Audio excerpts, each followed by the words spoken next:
通胀环境下商业地产的投资机遇。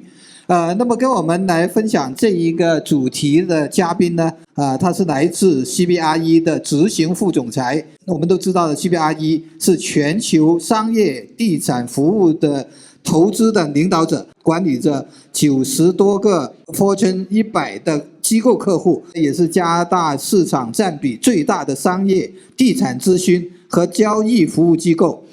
Executive Vice President of CBRE, member the Real Estate Board of Greater Vancouver, and also the translator Charles Zhou. Okay, so many must be wondering where the real estate is going. Commercial real estate, is it going up or going down or not doing anything? We're seeing some headwinds. The world is chaotic. It's in a lot of conflicts where there are inflationary problems, there are interest rate rises, the supply chain disruptions. So where are we going? 所以的话，现在市场非常的混乱。那大家在这个市场里面经历这个加息，然后通胀等等因素。那么我们会经过接下来的演讲，跟大家分享一下我们如何看待这个市场。Commercial real estate is very closely correlated with the economy and demographics. It's a financial product. Perhaps we start looking at the population. So this slide talk about what happened in the last 2 years. This is only within Canada with the border closed. This is provincial migration, interprovincial migration. And there's a clear winner.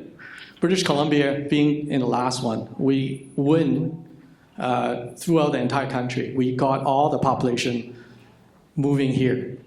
And for obvious reason, it's the most livable city in Canada. And with a lot of amenities, with the weather, with the moderate climates, being a gateway city to the east. So people are moving here. We got an extra 50,000 people in the province. 这一幅图是加拿大国内人民的这个移民动向。大家可以看到，从 Ontario 和这个曼省、萨省，他们的移民都是在流失的。而在 BC 省呢，得到的移民是最多，所以 BC 省在这次疫情当中是最大的一个赢家。工作地点不再是限定他们居住的一个硬性的条件，这样的话对 BC 省的未来也是有一个经济发展的推动。Exactly. I mean, you can imagine when the borders open, perhaps other countries, people from other countries will move here and work from home. But anyways, let's look at what's going to happen in the next couple of years in British Columbia. So that was what happened, what we're anticipating in the next 3 years with the government policy opening up to 1.3 million people coming to Canada. In Vancouver, we're going to get our share, and approximately 17% of that population works out to be 220,000 people. That's 80,000 people coming to BC every year and for the next 3 years. 这幅图是说，加拿大政府会在未来的3年左右接纳超过130万的移民，也就是每年要超过40万。而 BC 省呢，一般是占据17%，也就是说每年会迎接超过8万左右的外来移民。那么这些数字会为加拿大的这个经济和这个职位空缺提供更多的人才。And many of them are coming here for the economic program. You know, if 80,000 people come here a year, about 60,000 of them are coming here for economic reason to fill jobs. And so they, will buy their home or rent a home. They will rent a car, buy a car, and do groceries. So they're adding to a lot of the economic activities in BC. 大家可以看到右边的这个圈，57%的移民呢，大家都是非常有经济实力的，比如说有技术移民、商业移民、投资移民等等。那他们进来之后，会通过消费和创业来带动加拿大本地的经济活动。So we will want to see where they're going to go. I mean, when they get to BC, and this is another interesting, very telling slide that the majority of them will actually ended up in Fraser Valley. The combination of Delta, Surrey, Langley, Abbotsford, Chilliwack, and Mission represents almost double that of the Greater Vancouver, the Vancouver urban Vancouver area, where typically the immigrants would go to. So this is where the growth is happening, and it actually coincides with a lot of activities that we're working on in the valley. 这幅图是加拿大人口增长的一个比例，大家可以看到说，这些移民进来之后呢，他们会分散到加拿大各个地方，比如说包括大温地区，包括菲沙河谷地区，像 Delta、Surrey、Langley 比较偏远的地方，在更远一的地方就是 Abbotsford、Chilliwack、Mission 等等，包括 Kelowna 和 Victoria 都有大幅的增长。这些人口呢，就是遍布在这些地方。And this is the economic graph of where we're going, and this is across the country. We're in a recession. Obviously, GDP is shrinking, not growing or shrinking the growth. Green represent this year, and the beige is next year, and we have a downtrend. However, we are having the highest growth. We are amongst the highest growth amongst the country. BC 省的 GDP 呢，在过去几年都是名列前茅的增长。虽然说在疫情期间，我们都是在有缩水的情况下，但是可以看到说，我们 BC 省，这个绿色代表是今年，深绿色是去年，还有金色是明年的一个预期。大家可以看到说 ，BC 省在这个疫情期间表现还是属于加拿大比较靠前排的，所以加拿大的这个 BC 省经济，大家还是比较看好的。And a lot of that growth would be accounted for construction, accommodation, and manufacturing. And the manufacturing is not what we think the traditional factory with with a stack chimney type manufacturing. It's actually a lab or a pharmaceutical company or a research facility, high tech. That kind of manufacturing, which is going to add to a lot of the industrial demand in the province. 在这些增长里面，包括建筑行业，包括酒店、地产，还有这个餐饮行业发展都是非常迅速的。包括生产类又包括用工业地产的厂房来使用，比如说像这个医疗类的，比如说研究类的等等，都是在这里面作为生产机构。And this is an unemployment chart. We are the lowest across the country. And with the growth in construction, accommodation, and manufacturing, we are anticipated to stay low in the years to come as well. 这幅图是 unemployment， 就是这个失业率是全国相对比较低的。因为这个疫情期间呢，其实也是创造出了很多的这个就业。那么很多人虽然说刚才大家看到说从别的省跑来 BC 省。但是 BC 省的这个就业率还是持续保持在 6.5 以下。As you can see, all-time high was back in 2017.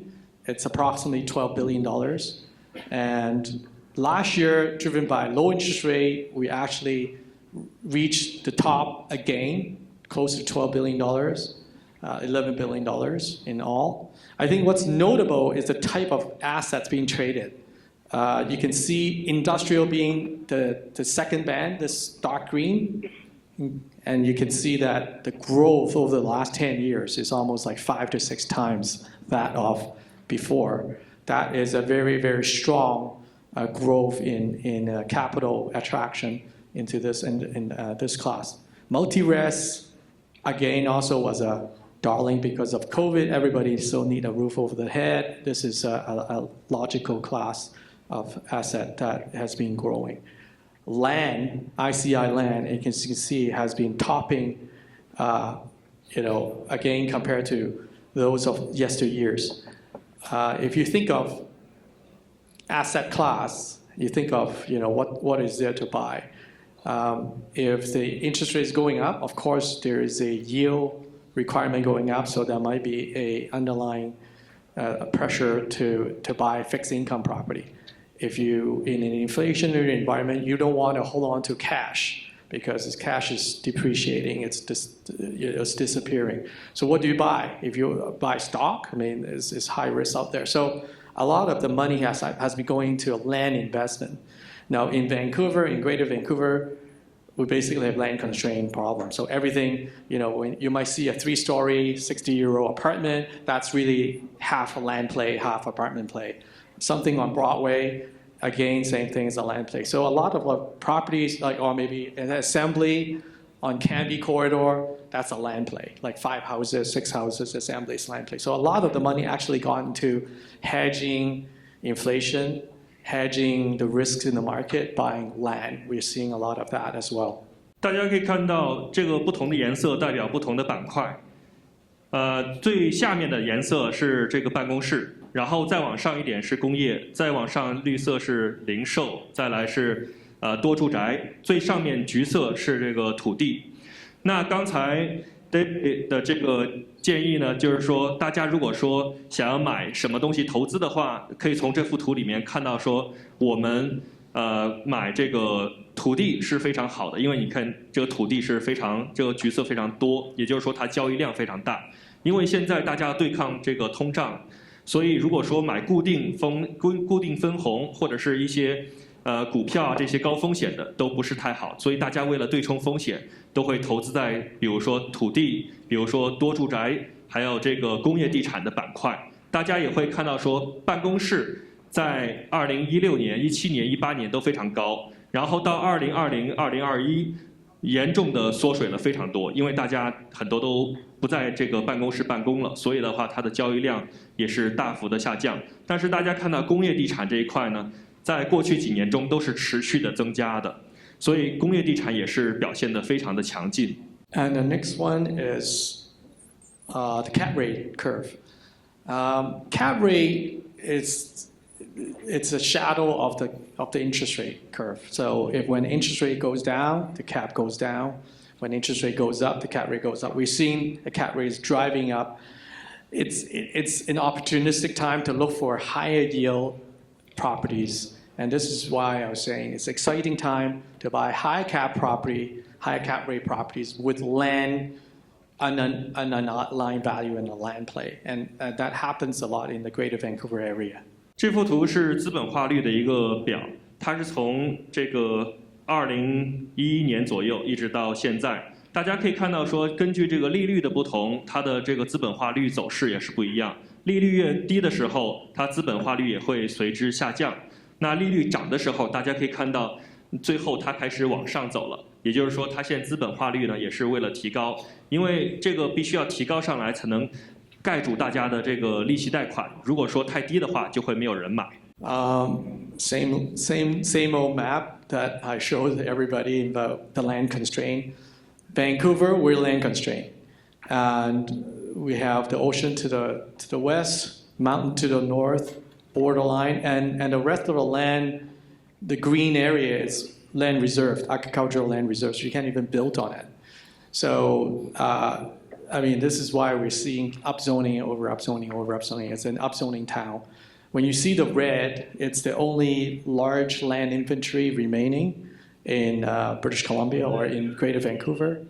It's total about 4,000 acres. So we have very land reserve, a land inventory for industrial. So these are the opportunities that we can focus on in Vancouver. 这幅图大家应该已经看过很多次了，所以的话。